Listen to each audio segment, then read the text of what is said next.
김종배 시선 집중. 네, 시선 집중 3부의 문을 열겠습니다. 예고해드린 대로 지금부터는 이재명 후보의 호남 방문, 그 내용을 좀 자세히 알아볼 텐데요.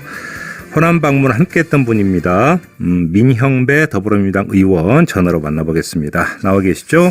네, 안녕하세요. 네, 안녕하세요. 이재명 후보의 호남 방문 일정이 오늘까지 이어집니까? 그렇습니다. 오늘 영광에서 마지막 일정을 하는 것으로 알고 있습니다. 영광하면 이낙연 전 총리의 고향 아닌가요? 그렇죠. 예. 그 의미로 이해를 하면 되는 겁니까? 그걸 제가 말씀드리는 것은 적절치는 않은 것 같아요. 그러나 오늘 거기서 뭔가 메시지를 내놓으실 테니까요. 네. 그걸 보고 해석을 하기로 하죠. 알겠습니다. 그러면 이왕 얘기 나온 게 그럼 이거부터 좀 여쭤볼게요. 그러니까 이재명 후보가 호남 방문하기 직전에 어떤 보도가 있었냐면 네. 이낙연 전 총리에게 동행을 요청을 했었다라는 보도가 있었는데 결국은 실현이 안 됐거든요. 사실 뭐 상황이 잘 맞아떨어지지 않은 걸로 알고 있습니다. 그러니까 좀 경위 좀 설명해 줄 수 있습니까? 거절했던 겁니까? 이낙연 전 총리 쪽에서? 거절한 것은 아니라고 알고 있습니다.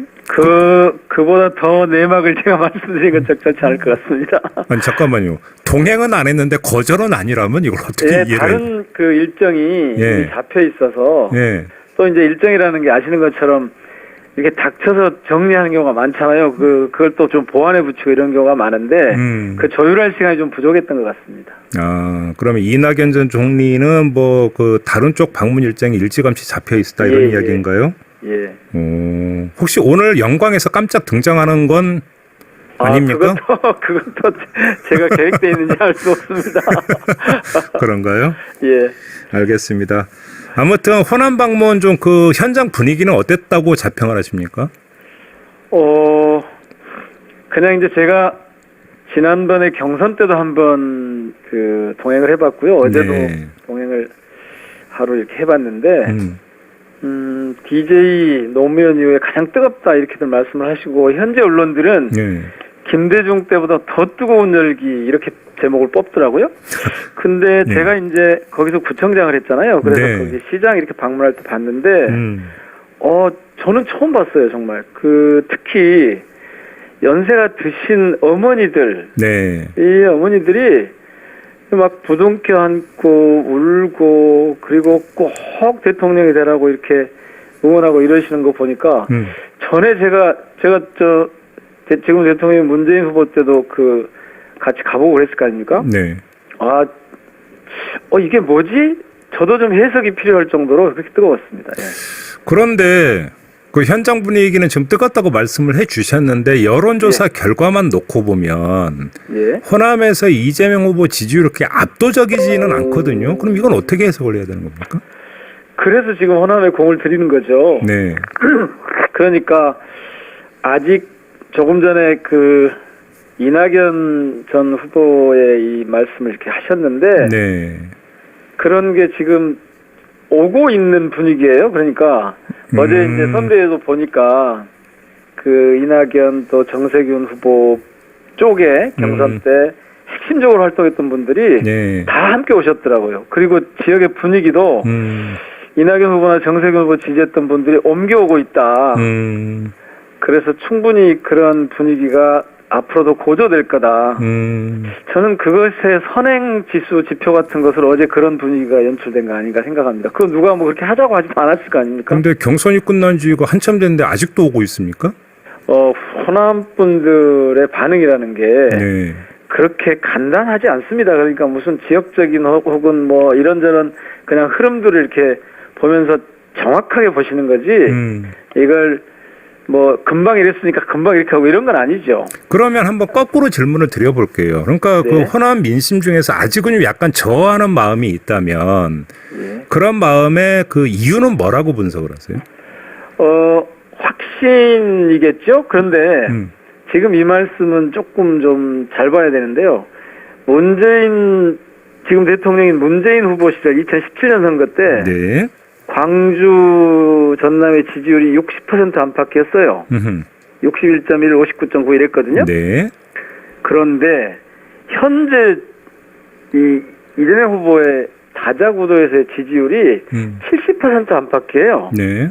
이미 옮겨가고 있죠. 그러니까 노무현, DJ 이 두 분 대통령이 후보 시절에는 90% 이상이 왔지 않습니까? 네네네. 그래서 지금 그런 흐름이 형성되고 가고 있다. 그런데 아직 조금 이전에 왜 저 이낙연 후보를 세게 지지하고 지난번 거기가 유일하게 이긴 곳이었으니까요. 그런 마음들을 그냥 갑자기 이렇게 확 돌아가는 이런 분위기보다는 확인해 가고 있는 거죠. 아, 이재명이면 되겠구나. 그러니까 광주 전남 분들하고 이재명 후보가 간이 맞다는 것을 지금 하나씩 확인해 가고 있는 그런 거라고 알겠습니다. 봅니다. 앞으로 올라갈 일만 남았다 이런 주장이신 것 같은데요. 뭐 저는 그렇게 봅니다. 예. 그러면 호남에서 윤석열 후보의 어떤 어필은 거의 그 영향을 발휘하지 못할 거다 이렇게 보십니까? 특히 근래에 그 전두환 옹호 발언이나 네. 5.18에 대한 그런 개사과 이런 것들 때문에 제가 보기에는 이번 뭐 오늘 내일 아마 조사들이 나오는 데서도 거의 그렇게 나올 텐데요. 10% 미만으로 떨어질 겁니다. 그전에는 네. 조금 있었어요.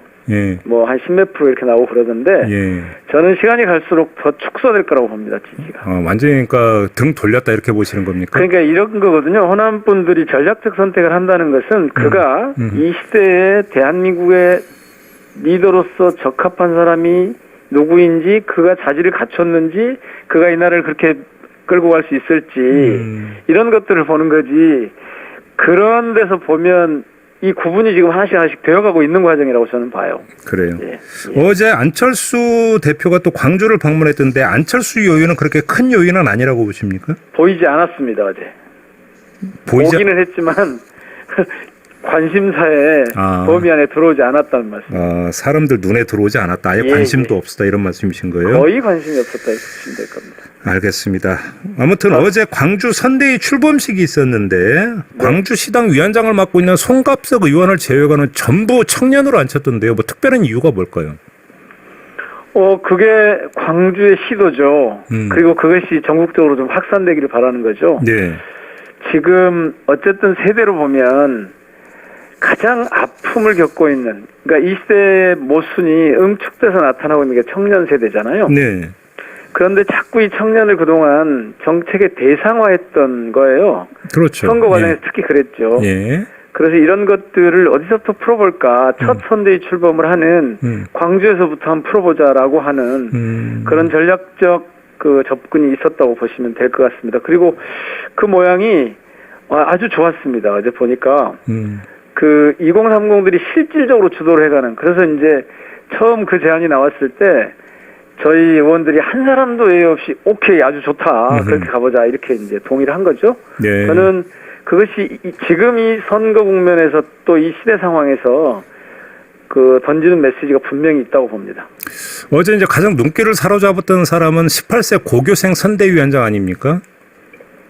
예, 그렇죠. 예, 이게 좀 혹시 그 영입의 비하인드 스토리가 좀 있으면 공개를 해주실 수 있나요? 활동을 많이 했더라고요. 학생회 활동이나 이런 거 말씀하시는 거죠? 예. 직접 한 건 아니어서 자세한 내막은 모르겠습니다만은, 그러니까 광주의 그 마음을 이렇게 담아낼 수 있는 젊은, 그것도 아주 이제 내년에 이제 선거를 처음 하게 되는, 투표를 처음 하게 되는데, 네. 그런 그 분의 이야기를, 그런 친구의 이야기를 이렇게 받아들일 수 있다. 이런 것 때문에 아마 수소문을 했고 본인이 거기에 이렇게 동의를 한 것으로 듣고요. 더 자세한 내막은 제가 모르겠습니다. 저희들은 동의를 했을 뿐이니까요. 예. 그래요. 알겠습니다. 지금 의원님 그 인터뷰를 모신 김에 이제 전두환 씨 뭐 이제 장례 절차 다 끝났고요. 네네. 근데 부인 이순자 씨가 또 남편의 재임 중에 상처 입은 분들께 사과한다 요렇게만 또 이제 입장 밝혔는데 어떻게 평가하세요? 한 말씀 해주신다면. 정말 어이가 없습니다. 예. 솔직히 광주 시민들이요. 전두환의 사과를 기대하지 않았어요. 진짜 바라는 게 있으면 처단을 한다, 처벌을 해야 된다 이거였죠. 네. 지난 40년간 일관되게 해온 얘기가 그에 대한 책임을 묻고 처벌을 해야 된다는 것이었거든요. 그런데 거기다가 또 부인인 이순자 씨가 망발을 한 거죠. 재임 중에 상처 입은 분들? 이게 무슨 얘기입니까? 그럼 군사 쿠데타나 5.18 학살 책임 안 지겠다는 얘기잖아요. 그러니까 똑같은 맥락이에요. 정말 어이가 없는 거죠. 이거는 사실 좀 정치적으로 해석을 해보면 윤석열 후보의 광주 사과, 그 개사과가 정말 쇼였다는 걸 그대로 증명하는 겁니다. 잠깐만, 두 개가 어떻게 연결이 되는 거죠? 아니 윤석열 후보가 전두환 정치를 얘기하면서 네. 쿠데타하고 5.18 학살만 떼면이라고 했잖아요. 네, 네, 네. 바로 그렇게 연결이 돼 있는 거죠. 이 사람들은 다 같은 흐름 속에 뭐 그가 만든 정당의 후예다 뭐 이런 얘기를 굳이 하지 않더라도 광주에 대한 인식이나 역사 인식이 같은 흐름 속에 있는 거죠. 정말 어이없는 거죠. 저는 그런 부분이 광주로 자꾸 제안해서 광주 문제를 얘기하는 것처럼 5.18을 광주로 가두려고 하는 그런 그 아주 빗나간 그 판단 때문이 아닌가 그렇게 생각을 합니다. 그러면 하나만 더요. 그러니까 네. 안철수 대표 같은 경우는 죄는 미워하되 사람은 미워하지 말라 이런 말을 그 환기를 시키면서 용서할 의무를 강조했던데 이건 또 어떻게 평가하십니까? 용서할 의무란 말 제가 처음 들어봤고요. 네. 용서라는 것은 전제가 있죠. 자기 책임에 대해서 자기 잘못에 대해서 최소한의 사과가 있어야죠. 네. 그런데 개사과하고 있고 생전에 살아 있을 때 사과하지 않았다가 그 부인이 뒤늦게 재임종에 상처받은이 아니고 이게 원인 문제 제기하는 지점을 잘못 읽고 있는 거예요. 그러니까 사과할 책임, 사과할 의무라는 그런 형용 모순의 언어를 그냥 막 쓰는 거죠. 알겠습니다. 누구한테 그런 의무가 있죠? 네, 알겠습니다. 책임져야 될 사람들이 사과도 하지 않는데. 마무리할게요, 반성하지 의원님. 네. 예. 예, 오늘 말씀 잘 들었습니다. 고맙습니다. 예, 고맙습니다. 네, 지금까지 민영배 더불어민주당 의원이었습니다.